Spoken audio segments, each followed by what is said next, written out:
اگر آپ اللہ کے لیے اس جانور کو لائے ہیں، اللہ کے لیے قربان کرنا چاہتے ہیں، تو آپ کو لوگوں میں یہ بتلانے کی کوئی ضرورت نہیں کہ میرا جانور اتنا مہنگا ہے، میرا جانور اتنا تازہ ہے، میرا جانور میں اتنا گوشت نکلا ہے، فلاں کے جانور سے میرا جانور اچھا ہے، فلاں کے جانور سے میرا جانور مہنگا ہے، اور دوسرے کے جانور کو کمتر اور حقیر سمجھے۔ کیسا جانور لے آیا ہے، اتنا دبلا تازہ 20,000 کا جانور لایا ہے۔ اس کا مطلب یہ کہ میرا جانور جو ہے بڑا مہنگا، بڑا تندرست ہے، اس سے اچھا ہے۔ یہی تو ریاکاری ہے، یہی تو شہرت ہے، یہی تو نمود ہے، یہی تو اخلاص کی منافی چیز ہے۔ تو اگر گوشت کھانے کے لیے، ریا و نمود کے لیے، خرید و فروخت کے لیے، یا ان جیسے دوسرے مقاصد کے لیے اگر کوئی قربانی کرتا ہے، اس کی قربانی اللہ کی بارگاہ میں مردود ہے، اگرچہ وہ کتنی بیش قیمت کیوں نہ ہو، کتنا خوبصورت، کتنا بڑا موٹا فرباہی جانور کیوں نہ ہو، اگر تقرب الی اللہ کے علاوہ کوئی بھی مقصد اس کے پیچھے ہے، وہ قربانی مقبول نہیں ہے۔ فَصَلِّ لِرَبِّكَ وَانْحَرْ، اپنے رب ہی کے لیے قربانی کرنا ہے۔ قُلْ إِنَّ صَلَاتِي وَنُسُكِي وَمَحْيَايَ، قربانی صرف اللہ کے لیے ہونی چاہیے۔ تو آپ اپنی نیت میں جتنے مخلص ہوں گے، اسی قدر آپ کو قربانی کا ثواب ملے گا۔ اسی طریقے سے جانور کے سامنے چھری بھی تیز نہیں کرنا چاہیے۔ ایک ہی جانور بدا ہوا، لیکن اب وہ قصاب آ کر جانور یہاں بیٹھا اسی کے سامنے تیز کر رہا ہے، آپ صلی اللہ علیہ وسلم نے اس سے بھی منع کیا ہے۔ قربانی کا جو جانور ہے، بسا اوقات ایک ہی جگہ پر مختلف جانور بدھے ہوئے ہوتے ہیں، تو کسی دوسرے جانور کے سامنے قربانی نہیں کرنا چاہیے۔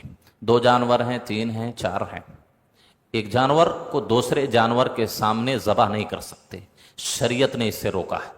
ایسا کمزور اور لاغر جانور ہو جس کے جسم پر گوشت ہی نہ ہو، یا بہت معمولی گوشت ہو، صرف ہڈیاں نظر آ رہی ہیں، پتلا دبلا سیکڑا ہوا جانور، ایسا جانور بھی اگر کوئی کرتا ہے تو اللہ کی بارگاہ میں ایسی قربانی قبول نہیں ہوتی ہے۔ تو یہ عیوب یا اس سے اور زیادہ بڑھ چڑھ کر کوئی عیب اور نقص اگر قربانی کے جانور کے اندر پایا جائے تو وہ قربانی اللہ کی بارگاہ میں کسی بھی صورت میں مقبول نہیں ہوگی۔ ان الحمد للہ نحمده ونستعینه ونستغفره ونعوذ بالله من شرور انفسنا ومن سيئات اعمالنا، من يهده الله فلا مضل له ومن يضلله فلا هادي له، واشهد ان لا اله الا الله واشهد ان محمدا عبده ورسوله، اما بعد فان اصدق الحديث كتاب الله، وخير الهدي هدي محمد صلى الله عليه وسلم، وشر الأمور محدثاتها، وكل محدثة بدعة، وكل بدعة ضلالة، وكل ضلالة في النار۔ فقد قال الله تبارك وتعالى في كلامه الحكيم ولكل أمة جعلنا منسكا، وقال تعالى في موضع آخر فصل لربك وانحر، وقال النبي صلى الله عليه وسلم إن أفضل أيام الدنيا يوم النحر ثم يوم القر۔ حاضرین اکرامی، اعلان کے مطابق جیسا کہ مجھے بتلایا گیا کہ قربانی کے متعلق کچھ آپ کو گفتگو کرنی ہے۔ ظاہر سی بات ہے، قربانی کے احکام و مسائل کی اگر گفتگو کی جائے تو بڑی طویل اور لمبی ہو جائے گی۔ میں کچھ غلطیوں کی طرف آپ کی نشاندہی کروں گا۔ قربانی کرنے والے اور قربانی کے جانور کے متعلق جو غلطیاں لوگ کرتے ہیں، ان بنیادی غلطیوں کی طرف میں آپ کی نشاندہی کرنا چاہتا ہوں۔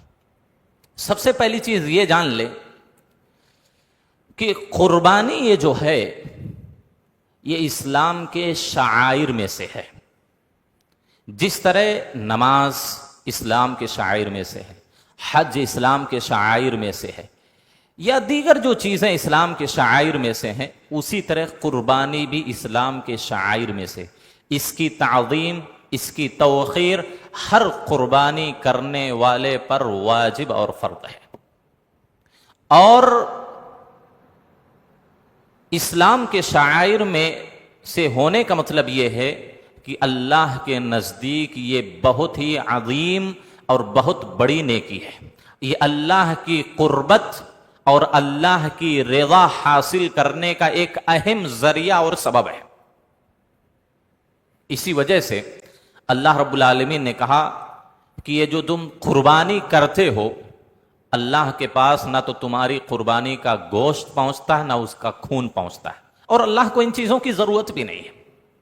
بس اللہ یہ دیکھنا چاہتا ہے کہ یہ جو تم 50,000 کا، 60,000 کا، لاکھ روپے کا، 20,000 کا جو قربانی کا جانور تم لائے ہو، کس نیت سے لائے ہو، کس نیت سے آپ نے اس کو خریدا ہے، اور کس نیت سے آپ اس کو ذبح کر رہے ہیں، کس نیت سے اس کی قربانی کرنا چاہتے ہیں. یہی اللہ کو مطلوب ہے.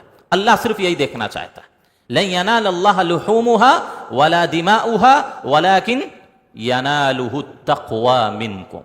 اللہ یہ دیکھنا چاہتا ہے کتنے مخلص ہو آپ اپنے اس عمل میں، کتنے متقی ہو آپ اس قربانی کے جانور کو ذبح کرنے میں.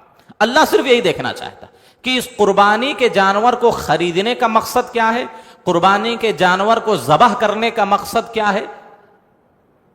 اللہ یہ دیکھنا چاہتا ہے کتنا تقویٰ ہے، کتنا اخلاص ہے، کتنی للہیت ہے. اللہ کو صرف یہی مطلوب ہے، اور اسی کے مطابق آپ کی قربانی مقبول اور مردود ہوگی. اگر آپ کی قربانی صرف اللہ کے لیے ہے، اللہ کی خوشنودی کے لیے ہے، اللہ کی رضا کے لیے ہے، اور آپ اپنے قربانی کے عمل میں مخلص ہیں، تو یہ قربانی آپ کی قبول ہو سکتی ہے. لیکن یہی سب سے بڑی خرابی ہماری اسی میں عمل میں پائی جاتی.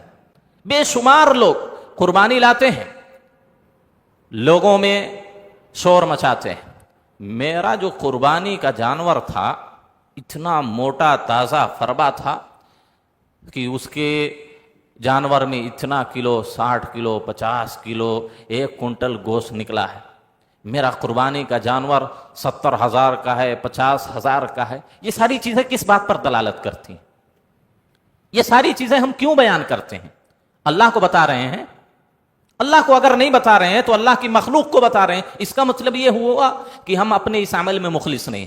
کہیں نہ کہیں ہم یہ باور کرانا چاہتے ہیں، یہ لوگوں کو دکھانا چاہتے ہیں کہ سب سے زیادہ مہنگا میرا جانور ہے، سب سے بڑا جانور میرا جانور ہے، سب سے زیادہ گوشت میرے جانور میں نکلا. یہ کس چیز کی علامت ہے؟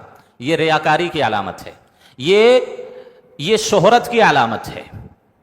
یہ شہرت ہم کو حاصل کرنا، ریاکاری ہم کو یہ ساری چیزیں ریاکاری پر دلالت کرتی، اخلاص پر مبنی یہ چیزیں نہیں. اگر آپ اللہ کے لیے اس جانور کو لائے ہیں، اللہ کے لیے قربان کرنا چاہتے ہیں، تو آپ کو لوگوں میں یہ بتلانے کی کوئی ضرورت نہیں کہ میرا جانور اتنا مہنگا ہے، میرا جانور اتنا تازہ ہے، میرا جانور میں اتنا گوشت نکلا ہے، فلاں کے جانور سے میرا جانور اچھا ہے، فلاں کے جانور سے میرا جانور مہنگا ہے، اور دوسرے کے جانور کو کمتر اور حقیر سمجھے.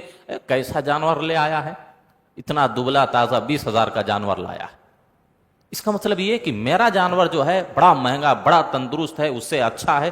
یہی تو ریاکاری ہے، یہی تو شہرت ہے، یہی تو نمود ہے، یہی تو اخلاص کے منافی چیز ہے. اگر کوئی تقرب الی اللہ کے علاوہ لوگوں کو دکھلانے کے لیے، گوشت کھانے کے لیے، گوشت کھانا یہ مقصد نہیں ہے قربانی کا، گوشت کھانا مقصد نہیں قربانی کا، سمجھ رہے ہیں؟ یہ مقصد نہیں، وہ تو نتیجہ ہے. آخرکار ہم ذبح کریں گے، اللہ گوشت ہم سے مانگ نہیں رہا ہے، اللہ خون ہم سے مانگ نہیں رہا ہے. گوشت تو ہم ہی کو کھانا ہے، دوسروں کو کھلانا ہے. وہ تو نتیجہ ہوا اس قربانی کا کہ اللہ کے لیے اگر ہم قربانی کر رہے ہیں تو اللہ کی طرف سے گویا کہ وہ ہمارے لیے ہدیہ ہے، قربانی کا گوشت کھاؤ تم. اب تو اگر گوشت کھانے کے لیے، ریا و نمود کے لیے، خرید و فروخت کے لیے، یا ان جیسے دوسرے مقاصد کے لیے اگر کوئی قربانی کرتا ہے، اس کی قربانی اللہ کی بارگاہ میں مردود ہے. اگرچہ وہ کتنی بیش قیمت کیوں نہ ہو، کتنا خوبصورت، کتنا بڑا موٹا فربا ہی جانور کیوں نہ ہو، اگر تقرب الی اللہ کے علاوہ کوئی بھی مقصد اس کے پیچھے ہے، وہ قربانی مقبول نہیں ہے. فَصَلِّ لِرَبِّكَ وَانْحَرْ، اپنے رب ہی کے لیے قربانی کرنا ہے. قُلْ إِنَّ صَلَاتِي وَنُسُكِي وَمَحْيَايَ، قربانی صرف اللہ کے لیے ہونی چاہیے. تو آپ اپنی نیت میں جتنے مخلص ہوں گے اسی قدر آپ کو قربانی کا ثواب ملے گا، اسی قدر اللہ کی بارگاہ میں آپ کی قربانی قبول ہوگی۔ جیسے جیسے ہمارا اخلاص کم ہوتا جائے گا ہمارا اجر و ثواب کم ہوتا جائے گا۔ اگر ہم اپنے عمل میں مخلص ہیں تو جو 1,00,000 کا جانور لایا ہے، 10,000 15 20,000 والا جو جانور جو آدمی لے آیا ہے، اگر وہ اپنی نیت میں مخلص ہے تو 2-4 لاکھ کا جو جانور ہے اس سے کہیں زیادہ اجر و ثواب یہ 20,000 والا جو جانور ہے اس میں اجر و ثواب اللہ دے گا۔ جتنا مخلص ہوں گے اتنا ثواب ملے گا۔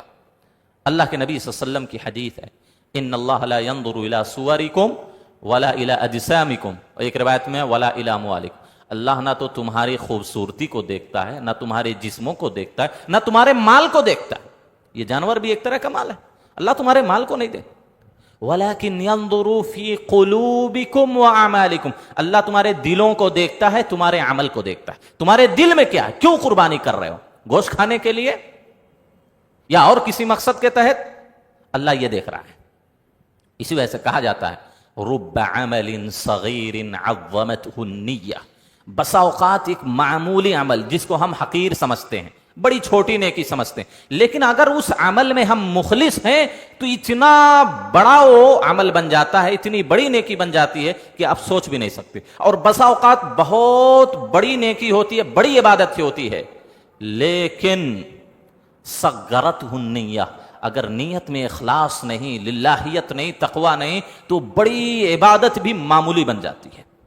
نیت کا یہ رول ہے، نیت کا یہ کردار ہے، معمولی سی معمولی نیکی بڑی بن سکتی ہے نیت کے اعتبار سے، اور بڑی سے بڑی عبادت بھی آپ کی نیت میں کھوٹ ہے تو معمولی ہو جائے گی۔ اسی وجہ سے صحابہ کی جو نیکیاں ہیں، معمولی معمولی نیکیاں بہت بڑی ہیں۔ اللہ کے نبی نے کیا کہا، اگر تم میں سے کوئی احد پہاڑ کے برابر سونا خرچ کر دے، احد پہاڑ کتنا بڑا پہاڑ ہے، اتنا سونا کوئی خرچ کر دے، کوئی گنتی ہے کتنے ٹن ہے وہ، کوئی گنتی نہیں، اتنا زیادہ، اتنا بڑا پہاڑ، احد پہاڑ کے برابر بھی سونا خرچ کر دے تو میرے صحابہ نے جو نصف مد خرچ کیا ہے اس کے برابر بھی تم نہیں پہنچ سکتے۔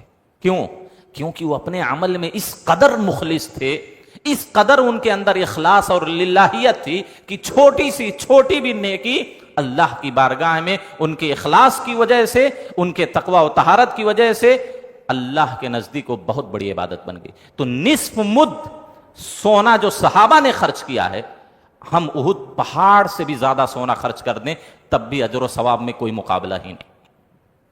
تو رب عمل صغیر عظمتہ النیہ، معمولی سے عمل کو اگر نیکی کے اگر اس میں اخلاص ہے، تقوی ہے، للہیت ہے، رب کی رضا مقصود ہے، بہت بڑی نیکی بن جاتی ہے۔ اور بہت بڑی عبادت، بہت بڑی نیکی اگر نیت میں کھوٹ ہے، اخلاص نہیں ہے، للہیت نہیں ہے، تو بڑی سے بڑی عبادت بھی حقیر اور معمولی بن جاتی ہے۔ تو سب سے پہلی چیز اگر ہم یہ چاہتے ہوں کہ ہماری قربانی اللہ کی بارگاہ میں مقبول ہو تو کیا کرنا ہے ہم کو؟ ہمیں مخلص بننا پڑے گا، اپنے عمل کے اندر اخلاص لانا پڑے گا، صرف اور صرف اللہ کے تقرب کے لیے ہمیں قربانی کرنا پڑے گا، اس کے علاوہ کوئی بھی مقصد اس کے پیچھے نہیں ہونا چاہیے۔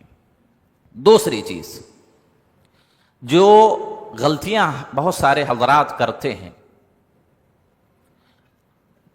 جو قربانی کی قبولیت میں رکاوٹ بنتی ہے، ایک چیز یہ ہے کہ جانوروں کی جو عمر ہے اس کی تفتیش نہ کرنا، اس کا خیال نہ کرنا، اس کی جانچ و پڑتال نہ کرنا۔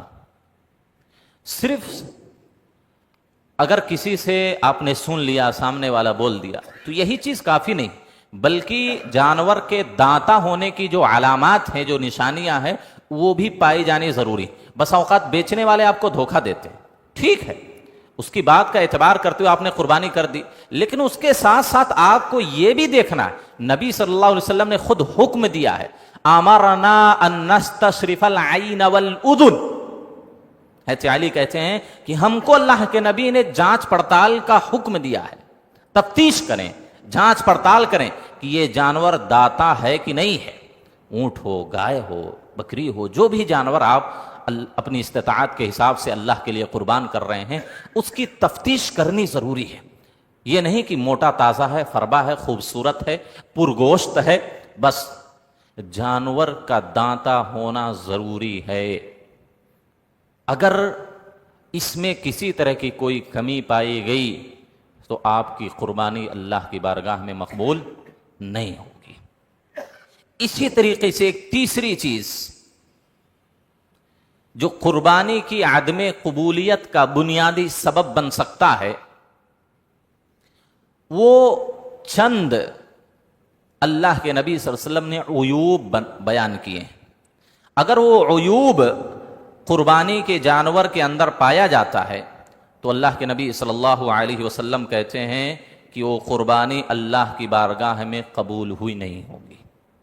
مثلا 4 عیوب متفق علیہ جس پر پوری امت کا اتفاق ہے، اگر یہ 4 عیوب یا اس سے زیادہ عیب کسی جانور میں پایا گیا تو وہ قربانی اللہ کی بارگاہ میں مقبول نہیں ہے، اگرچہ وہ کتنی ہی بیش قیمت کیوں نہ ہو، کتنا ہی زیادہ فربا اور موٹا و تازہ وہ جانور کیوں نہ ہو۔ سب سے اہم چیز قربانی کے 4 عیوب جو اللہ کے نبی نے بیان کیے ہیں۔ نمبر 1، آنکھ میں واضح اور ظاہری کوئی عیب نہ ہو۔ جانور کی جو آنکھ ہے اس کے اندر کوئی ظاہری عیب نہیں ہونا چاہیے، کوئی نقص نہیں ہونا چاہیے۔ مثلا دونوں آنکھوں سے وہ دیکھ نہ سکتا ہو، یا ایک آنکھ سے نہ دیکھ سکتا ہو، یا کیا ہے آنکھیں بہہ چکی ہوں، مکمل سفید ہو چکی ہوں، گویا کہ آنکھ میں کسی طرح کا کوئی بھی عیب جو واضح اور ظاہر ہو، ایسے جانور کی اگر ہم نے قربانی کر دی تو وہ قربانی اللہ کی بارگاہ میں مقبول نہیں، اگرچہ ہم اخلاص کے ساتھ قربانی کر رہے ہیں، للہیت کے ساتھ قربانی کر رہے ہیں، لیکن اگر آنکھ میں کوئی عیب پایا گیا تو وہ قربانی اللہ کی بارگاہ میں قبول نہیں ہوگی۔ سمجھ رہے ہیں؟ کسی طرح کا دونوں آنکھوں سے نہ دکھائی دیتا ہو، ایک آنکھ سے نہ دکھائی دیتا ہو، آنکھیں بہہ چکی ہوں، آنکھیں بند ہو چکی ہوں، کسی بھی اعتبار سے وہ قربانی قبول نہیں ہوگی۔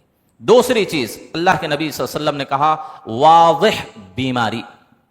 قربانی کا جو جانور آپ نے لیا بیش قیمت ہے، للہیت بھی ہے، اخلاص ہے آپ کے عمل میں، لیکن اس کے اندر کوئی ظاہری بیماری ہے، کوئی بھی ظاہری بیماری ہو، مثلا اس جانور کے جسم پر خارش ہو، خارش وہ کھجلی والی جو بیماری ہوتی ہے وہ خارش ہو، یہ بھی واضح بیماری ہے۔ جانور کو سخت بخار لاحق ہو، یہ بھی واضح بیماری ہے۔ یا اسی طریقے سے جانور اتنا زیادہ کھا لیا ہو، پی لیا ہو، جس سے اندیشہ یہ ہو کہ یہ قربانی کا جانور نہیں بچے گا، پیٹ بہت زیادہ پھول گیا ہو، چلتا پھرتا نہ ہو، کھانا پینا اب چھوڑ دیا ہو، زمین پر لیٹ گیا ہو اب، تو یہ واضح بیماری ہے۔ بہت زیادہ کھا لینے سے بھی یہ بیماری آ سکتی ہے۔ تو کوئی بھی واضح بیماری جو اس کی صحت، اس کے گوشت پر اثر انداز ہو، ایسے جانور کی قربانی اگر کوئی کر دیتا ہے اللہ کی بارگاہ میں مقبول نہیں ہے۔ واضح بیماری کوئی بھی جانور کے اندر نہیں ہونی چاہیے۔ اسی طریقے سے تیسری چیز واضح طور پر لنگڑا پن، جانور لنگڑا نہیں ہونا چاہیے، چاہے دونوں پیر لنگڑے ہوں یعنی ناقص ہوں، یا ایک ہی پیر ناقص ہو، اگر لنگڑا پن ظاہر ہو رہا ہے تو ایسی صورت میں اس جانور کی قربانی اللہ کی بارگاہ میں مقبول نہیں ہوگی۔ ہم نے واضح بیماری کا اس سے پہلے ذکر کیا۔ ایک چیز ہم کو یاد، کوئی ظاہری زخم بھی لگا ہوا، اگر گہرا زخم ان جانور کو لگ گیا تو اس جانور کی بھی قربانی قبول نہیں ہوگی، کیونکہ یہ واضح بیماری ہے۔ یہ تیسری چیز ہوئی۔ چوتھی، ایسا کمزور اور لاغر جانور ہو جس کے جسم پر گوشت ہی نہ ہو، یا بہت معمولی گوشت ہو، صرف ہڈیاں نظر آ رہی ہیں، پتلا دبلا سیکڑا ہوا جانور، ایسا جانور بھی اگر کوئی کرتا ہے تو اللہ کی بارگاہ میں ایسی قربانی قبول نہیں ہوتی ہے۔ تو یہ عیوب یا اس سے اور زیادہ بڑھ چڑھ کر کوئی عیب اور نقص اگر قربانی کے جانور کے اندر پایا جائے تو وہ قربانی اللہ کی بارگاہ میں کسی بھی صورت میں مقبول نہیں ہوگی۔ اسی طریقے سے قربانی کی عدم قبولیت یا نامقبول ہونے کا ایک سبب یہ ہے کہ اگر کوئی انسان قربانی کے جانور کا کوئی بھی جز بیچ دے یا بطور اجرت قصائی کو دے دے، قصاب کو، قریشی کو دے دے، ظاہر سی بات ہے جانور جب وہ ذبح کرتا ہے تو کچھ پیسہ لیتا ہے، اپنی محنت کا صلہ لیتا ہے۔ اگر بہت سارے لوگ کیا ہے بطور اجرت، بطور محنت اگر جانور کا سر دے دیا، پیر دے دیا، جانور کی کھال یعنی چمڑی دے دی بطور اجرت، تو یہ سمجھ لیجئے اس کی قربانی گئی، اللہ کی بارگاہ میں اس کی قربانی قبول نہیں۔ جانور کا کوئی بھی عضو آپ بیچ نہیں سکتے، البتہ اگر چمڑا کوئی بیچ رہا ہے، حالانکہ صحیح بات یہ کہ اس کو بھی بیچا نہ جائے، اگر کوئی بیچ رہا ہے تو حافظ ابن حجر اور دیگر کچھ اہل علم نے کہا ہے اگر چمڑا بیچ رہا ہے تو اس کی قیمت کو غریبوں میں صدقہ کرنا ضروری ہے، اگر اپنے لیے استعمال کر لیا یا کسی اور کو بطور اجرت دے دیا تو اس کی قربانی اللہ کی بارگاہ میں مردود ہو جائے گی، کوئی بھی حصہ بیچ نہیں سکتے۔ تو ایک یہ چیز، اسی طریقے سے قربانی کی عدم قبولیت یا جو غلطیاں ہم سے ہوتی ہیں وہ جانور بھی ہیں جو بہت زیادہ عمر دراز ہو گئے، عمر دراز، اس کو بھی اہل علم نے عیوب کے اندر بیان کیا۔ بہت زیادہ بوڑھا عمر دراز جانور کو بھی اللہ کی بارگاہ میں اللہ کی بارگاہ میں پیش نہیں کرنا چاہیے، کیونکہ اسلام ہمیں سکھاتا ہے قربانی کے متعلق یہ سنت ہے، تاکیدی سنت ہے۔ کہتے ہیں صحابی کنا نسمن الاضحیہ وکان المسلمون یسمون بالمدینہ، قربانی کے جانور کو موٹا تازہ کرنا چاہیے، اس کی پرورش کرنا چاہیے۔ صحابہ کہتے ہیں ہم قربانی کے جانور کو پال پوش کر موٹا کرتے تھے اور سارے مسلمان مدینہ میں کرتے تھے۔ تو موٹا تازہ فربا جوان اللہ کی بارگاہ میں ایسا جانور پیش کرنا چاہیے، اللہ کی بارگاہ میں حقیر چیز پیش نہیں کرنا چاہیے۔ بوڑھی ہو گئی اس کی اب کوئی قیمت نہیں ہے، کوئی اس کو لے نہیں رہا ہے تو چلو قربانی سستی مل گئی، 5-10 ہزار 15 ہزار میں لائے ذبح کر دیے، نہیں، ایسی قربانی اللہ کی بارگاہ میں پیش کرنے سے بچنا چاہیے۔ اور اسی طریقے سے جو ہم سے قربانی کے متعلق غلطیاں ہوتی ہیں، ایک غلطی یہ ہے کہ قربانی کا جو جانور ہے بسا اوقات ایک ہی جگہ پر مختلف جانور بدھے ہوئے ہوتے ہیں، تو کسی دوسرے جانور کے سامنے قربانی نہیں کرنا چاہیے۔ 2 جانور ہیں، 3 ہیں، 4 ہیں، ایک جانور کو دوسرے جانور کے سامنے ذبح نہیں کر سکتے، شریعت نے اس سے روکا ہے، شریعت نے اس سے منع کیا ہے۔ یہ بھی غلطیاں ہوتی ہیں کیونکہ قریشی یا جو قصاب ہوتے ہیں وہ چاہتے ہیں کہ ہم 1 منٹ میں پورے جانوروں کی قربانی کر دیں، بہت فاسٹ کام کرتے ہیں۔ آپ کو روکنا ہے، آپ کی قربانی ہے، یہ آپ کا ذاتی عمل ہے، اللہ کی بارگاہ میں یہ قربانی آپ پیش کر رہے ہیں، وہ قصائی کی نہیں ہے، وہ قصاب کی نہیں ہے، آپ کی ذمہ داری ہے کہ آپ اس کو منع کریں کہ بھئی یہاں جانور بدھا ہوا اس کے سامنے نہ کریں۔ اسی طریقے سے جانور کے سامنے چھری بھی تیز نہیں کرنا چاہیے، ایک ہی جانور بدھا ہوا لیکن اب وہ قصاب آ کر جانور یہاں بیٹھا اسی کے سامنے تیز کر رہا ہے، آپ صلی اللہ علیہ وسلم نے اس سے بھی منع کیا ہے۔ یہ جانور کو تکلیف پہنچانا ہے۔ اذا قتلتم فاحسنوا الذبح، جب تم جانور کو ذبح کرو تو احسان کے ساتھ ذبح کرو، احسان کے ساتھ، یہ احسان کے خلاف چیز ہے۔ آپ صلی اللہ علیہ وسلم نے کیا کہا، تم اسے 2 موت دینا چاہتے ہو، ایک تو بھائی اس کو ذبح کر کے موت دے رہے ہیں، اس کے سامنے آلہ تیز کر رہے ہیں، چھری تیز کر رہے ہیں، جانور پہلے سے مر جا رہا ہے۔ تو آپ صلی اللہ علیہ وسلم نے جانور کے سامنے چھری تیز کرنے سے ہتھیار تیز کرنے سے منع کیا، یہ غلطی بھی مت کریں، دوسرے جانوروں کے سامنے کسی جانور کو ذبح نہ کریں، یہ غلطی بھی ہم سے ہو رہی ہے۔ اسی طریقے سے ایک اہم غلطی، جانور کو ذبح کرنے کے بعد، اس کی رگ کاٹنے کے بعد جانور کو چھوڑ دینا چاہیے، یہاں تک کہ اس جانور کے اندر سے حرکت اور حس ختم ہو جائے۔ اگر جانور کے قدم میں، اس کی دم میں یا کسی بھی حصے میں حرکت ہے تو جائز نہیں ہے کہ اس کا کوئی عضو کاٹا جائے۔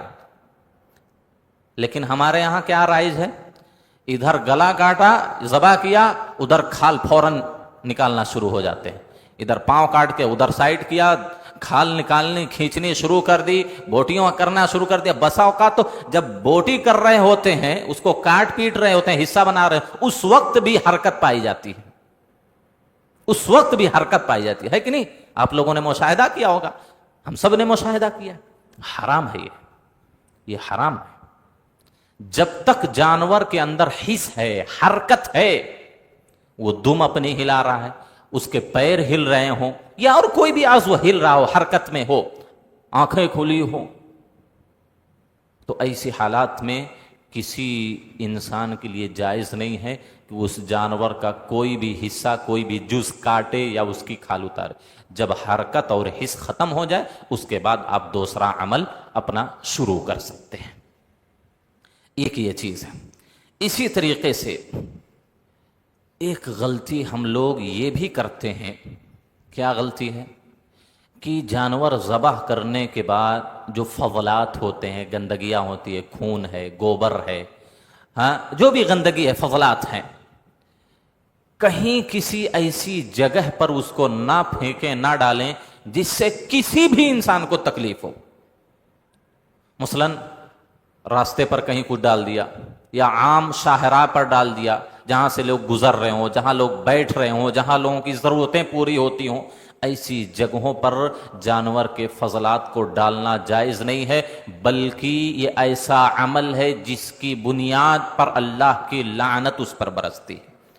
اتقوا الملاعن الثلاث، اور دوسری روایت میں اتقوا اللعانان، اللہ کے نبی نے کہا دو لعنت زدہ جگہوں سے بچو، اور دوسری روایت میں ہے 3 لعنت زدہ جگہوں سے بچو۔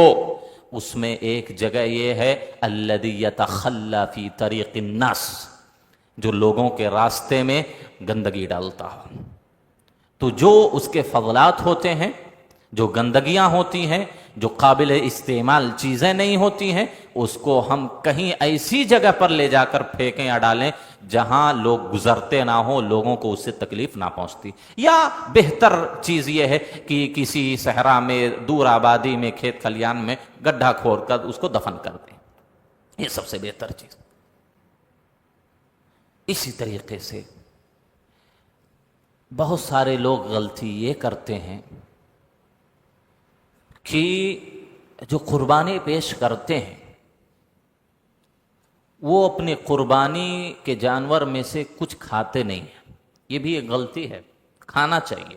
بعض اہل علم نے واجب قرار دیا ہے، بعض اہل علم نے قربانی کے گوشت کو اگرچہ آج اتنا معمولی ہی کیوں نہ کھائیں، کھانا چاہیے، واجب کا فرض ہے، کیونکہ اللہ نے حکم دیا فَكُلُوا مِنْهَا وَأَطْعِمُوا الْقَانِعَ وَالْمُعْتَرَّ، خود بھی کھلاؤ اور فقیروں اور بے بسوں میں بھی بانٹو۔ اور اللہ کے نبی نے بھی حکم دیا، قرآن بھی حکم دے رہا ہے، نبی بھی حکم دے رہے ہیں، کُلُوا وَتَصَدَّقُوا وَادَّخِرُوا، لوگو قربانی کا گوشت کھاؤ، یہ حکم دیا جا رہا ہے۔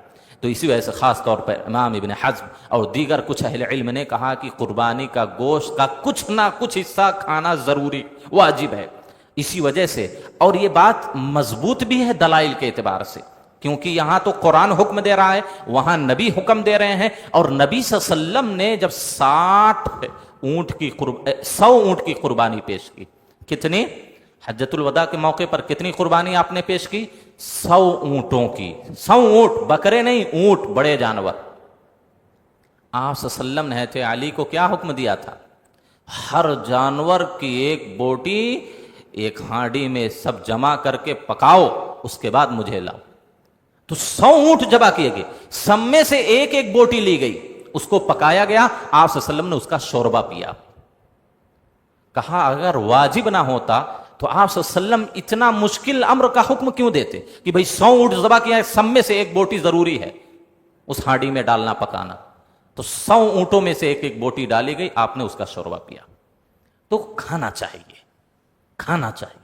قربانی کا معمولی ہی حصہ کیوں نہ کھائیں، آپ چکھ ہی کیوں نہ لیں، چکھنا چاہیے۔ یہ گویا کہ اللہ کی طرف سے آپ کو ہدیہ ہے، تحفہ ہے، تو ضرور آپ کھائیں بھی، کھلائیں بھی، غریبوں، یتیموں اور فقیروں، محتاجوں میں تقسیم بھی کریں۔ اسی طریقے سے ایک غلطی ہمارے یہاں جو قربانی کے متعلق ہوتی ہے، وہ غلطی کیا ہے؟ لوگ یہ سمجھتے ہیں کہ جانور کو قربان کرتے وقت یا ذبح کرتے وقت بلند آواز سے نیت کرنا ضروری ہے، یا جن کی طرف سے وہ قربانی پیش کی جا رہی ہے ان کا نام لینا ضروری ہے۔ بسا اوقات عوام کیا کرتی ہے، فلاں مسجد کے امام صاحب کو، فلاں عالم صاحب کو، فلاں حافظ صاحب کو پکڑ کے لے جاتی، مول صاحب نیت پہنچانا ہے۔ عوام میں یہ طریقہ رائج ہے، مول صاحب ذرا نیت پہنچا دو، قربانی کرنی ہے، ذرا نام پڑھ دو، 7 لوگ شریک ہیں، مول صاحب نام پڑھ دو، سب کا نام لے لو۔ یہ سب چیزیں ضروری نہیں ہے، غلطی ہمارے درمیان پتہ نہیں کہاں سے آئی ہے۔ ہم کس نیت سے اس جانور کو خریدے تھے، کس نیت سے؟ اللہ کو دلوں کا حال معلوم ہے، بولنا ضرور نہیں، بول دیے تو اچھی بات، نہیں بولے کوئی مسئلہ نہیں، بسم اللہ اللہ اکبر اللہم تقبل منی ومن فلاں فلاں، خلاص۔ ضرور نہیں کہ بلند آواز سے سب کا نام لیا جائے، نیت کی جائے، سب کا نام بلند آواز سے پڑھا جائے، یہ ساری چیزیں کیا ہے، ضروری نہیں ہے۔ تو یہ ساری جو غلطیاں ہیں، یہ غلطیاں ہم سب کو نہیں کرنا چاہیے، کیونکہ بعض غلطیاں ان میں سے ایسی ہیں جیسا کہ ہم نے بیان کیا، جو ہماری قربانی کو اللہ کی بارگاہ میں مردود قرار دے سکتی۔ ہو سکتا ہماری قربانی اس کی وجہ سے اللہ کی بارگاہ میں قبول نہ، اور یہ کچھ غلطیاں ایسی ہیں جس کی وجہ سے قربانی کا جو اجر و ثواب اللہ نے رکھا ہے، اس اجر و ثواب میں کمی واقع ہو سکتی ہے۔ اسی طریقے سے جو غلطیاں ہمارے درمیان قربانی کے متعلق رائج ہیں، ان غلطیوں میں سے ایک غلطی کیا ہے، جو قربانی کا ارادہ رکھتے ہیں، الحمدللہ اکثر احباب ناخن کاٹنے سے، بال کاٹنے سے وغیرہ سے بچتے ہیں، لیکن کچھ حضرات ایسے ہوتے ہیں کہ عید کے دن، آخری دن، عید کی نماز سے پہلے شیونگ کرا لیا، ہے کہ نہیں؟ قربانی کرنے والا 9 دن بچ لیتا ہے، وہ 9 دن نہیں کاٹتا پیٹتا، ناخن نہیں کاٹتا، مونچھ نہیں کاٹتا، داڑھی نہیں کاٹتا، بال نہیں کاٹتا، لیکن عید کے دن ان کو خوبصورت دکھنا، عید منانا ہے، کیسے؟ اللہ کی نافرمانی کر کے، اللہ کو ناراض کر کے۔ تو قربانی کا جانور 1 گھنٹہ پہلے ذبح کرنے سے وہ اپنی شیونگ کرا کے آتا ہے، مونچھ برابر کر کے آتا ہے، بال سٹنگ کرا کے آتا ہے۔ کیا مطلب ہوا اس کا؟ آپ صلی اللہ علیہ وسلم نے کیا کہا؟ اذا اراد احدکم ان یضحی فلا یأخذن من شعره ولا من اظفاره شیئا، تم میں سے جو بھی قربانی کا ارادہ رکھتے ہیں، قربانی کرنے تک جسم کا کوئی بھی حصہ کاٹ نہیں سکتے، اکھاڑ نہیں سکتے، ناخن نہیں کاٹ سکتے، بال نہیں کاٹ سکتے، مونچھ کا بال ہو، کہیں کا بھی بال ہو، نہیں کاٹ سکتے۔ ولا من بشرتی شیئا، چمڑا کہیں ادھر ادھر ہے تو اس کو کاٹ نہیں سکتے، اکھاڑ نہیں سکتے، کھرید نہیں سکتے، یہ ساری چیزیں حرام ہے، حرام ہے یہ ساری چیز۔ تو عید کے دن جا کر 9 دن بچ کر عید کے دن جا کر شیونگ کرا لیا، بال سٹنگ کرا لیا، مونچھ کٹا لیا، چلا گیا، یہ حرام ہے۔ قربانی کے اجر و ثواب میں کمی واقع ہوتی ہے اس سے۔ تو یہ ساری غلطیاں ہمارے درمیان پائی جاتی ہیں۔ بہت سارے لوگ جانوروں کو مہندی لگاتے ہیں، یا قربانی کرنے سے پہلے اس کو پانی پلاتے ہیں، کچھ کھلاتے ہیں، وضو کراتے ہیں، کچھ لوگ نہلاتے ہیں، کچھ لوگ تبرکن اس کے جسم پر ہاتھ پھیرتے ہیں، گلیوں کوچوں میں کچھ لوگ گھماتے ہیں۔ یہ ساری چیزیں ایسی ہیں جو قربانی کے جانور، قربانی کرنے والے کے لیے درست نہیں ہیں۔ قربانی کی تعیین کے بعد، قربانی کے جانور کو خرید لینے کے بعد، اس کی تعیین ہو جانے کے بعد اگر جانور میں کوئی عیب اور نقص پیدا ہو جا رہا ہے تو ایسی صورت میں اس کی دو حالتیں ہیں، دو حالتیں۔ پہلی حالت یہ ہے کہ ہماری کسی کمی کی وجہ سے، ہماری غلطی کی وجہ سے وہ عیب پیدا ہوا اور وہ انسان دوسرا جانور لینے کی استطاعت رکھتا ہے۔ شیخ ابن عثیمین رحمہ اللہ کہتے ہیں اور دیگر اہل علم بھی، لوگوں کا یہ فتویٰ ہے کہ اس انسان کے لیے بہتر یہ ہے کہ وہ دوسرا جانور خرید کر لائے، اور اگر اس کی طرف سے کوئی کمی کوتاہی نہیں ہوئی ہے، مثلا کہیں چھت سے گر گیا، کہیں گاڑی سے ٹکرا گیا، کہیں اور کچھ اس طرح کچھ ہو گیا، اس کی جانب سے کوئی کمی کوتاہی نہیں، اس کی وجہ سے یا اس کی ذات کی طرف سے اس کو کوئی عیب، کوئی بیماری لاحق نہیں ہوئی، جو جانور خرید کر لایا ہے اس کا اس میں کوئی دخل نہیں ہے، اس عیب کو پہنچانے میں، اس بیماری اور نقص کو پہنچانے میں، لاحق ہونے میں جانور کے خریدنے والا یا ذبح کرنے والے کی طرف سے کوئی دخل نہیں ہے، تو ایسی صورت میں اس جانور کی قربانی کرنے میں کوئی حرج نہیں ہے۔ لیکن اگر اس کا دخل ہے، اس کی وجہ سے یہ نقص اور عیب اس جانور کو لاحق ہوا ہے، تو اس کے لیے بہتر یہ ہے، مستطیع اگر ہے تو دوسرا جانور خرید کر لائے۔ یہ چند چیزیں ہیں جو کیا ہے، ہم سے قربانی کرنے والوں سے یہ غلطیاں واقع ہوتی ہیں، ان ساری چیزوں سے پرہیز کرنا چاہیے، اخلاص کے ساتھ، للہیت کے ساتھ، اللہ کا تقرب حاصل کرنے کے لیے، اللہ کی رضا کو حاصل کرنے کے لیے ہم سب کو قربانی دینا چاہیے۔ یہ عظیم نیکی ہے۔ آپ صلی اللہ علیہ وسلم کی صحیح حدیث ہے کہ سب سے افضل ایام اللہ کے نزدیک کون سا دن ہے؟ یوم النحر ہے، قربانی کا دن ہے۔